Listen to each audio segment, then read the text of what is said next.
ಅನ್ನಭಾಗ್ಯ ಯೋಜನೆ ಅಕ್ಕಿ ಹಣ ಯಾಕೆ ಕೊಡ್ತಾ ಇಲ್ಲ? ನಾನು ಯಾವುದೇ ಸ್ಕೀಮ್ಸ್ ಹೇಳಿ, ಗೃಹಲಕ್ಷ್ಮಿ ಹಣ ಹೇಳಿ, ನನ್ನ ಮೊದಲನೇ ಕಮೆಂಟ್ ಬಂದ್ಬಿಟ್ಟರೆ ಅಕ್ಕಿ ಹಣ ಯಾಕೆ ಬರ್ತಾ ಇಲ್ಲ, ಯಾವಾಗ ಕೊಡ್ತಾರೆ ಮೇಡಮ್ ಅಲ್ವಾ? ಸೊ ಅದಕ್ಕೆ ಇವ್ರಿಗೊಂದು ಕ್ಲಾರಿಟಿ ಕೊಡ್ತಾ ಇದ್ದೀನಿ. ರೀಸೆಂಟ್ ಆಗಿ ಬಂದ್ರು ಅಪ್ಡೇಟ್ ಆಗಿರುತ್ತೆ ಅಕ್ಕಿ ಹಣದ ಬಗ್ಗೆ.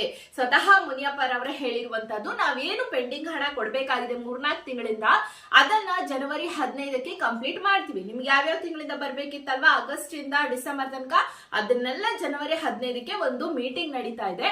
ಸೊ ಅದಾದ ನಂತರ ನಿಮ್ಮೆಲ್ರಿಗೂ ಕೂಡ ಹಣವನ್ನ ಹಾಕ್ತಿವಿ. ಅದಾದ್ಮೇಲೆ ಅಕ್ಕಿ ಹಣ ಕೊಡಲ್ಲ ನಾವು ಅಂತ ಹೇಳ್ತಾ ಇದ್ದಾರೆ. ಯಾಕೆ ಕೊಡಲ್ಲ ಅಂದ್ರೆ, ಅವರು ಹಣದ ಬದಲಿಯಾಗಿ ಇನ್ ಮುಂದೆ ಅಕ್ಕಿ ಕೊಡ್ತಾರಂತೆ.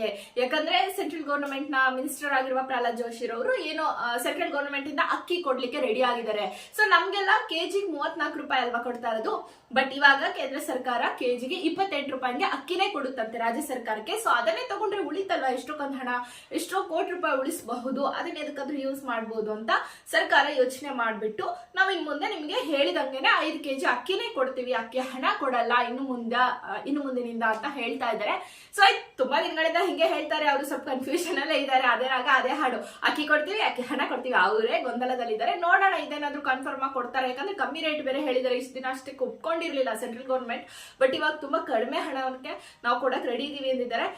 ಏನು ಮಾಡಕ್ಕಾಗಲ್ಲ, ರಾಜ್ಯ ಸರ್ಕಾರ ಅಷ್ಟಕ್ಕೆ ತಗೊಂಡ್ ಕೊಟ್ರು ಕೊಡಬಹುದು, ಯಾಕಂದ್ರೆ ಹಣ ಉಳಿಯುತ್ತೆ ಅನ್ನೋ ಲೆಕ್ಕಾಚಾರದಲ್ಲಿ ಹೇಳ್ತಾ ಇದ್ದೀನಿ. ಸೊ ನೆಕ್ಸ್ಟ್ ಅಪ್ಡೇಟ್ ಮತ್ತೆ ನಾನು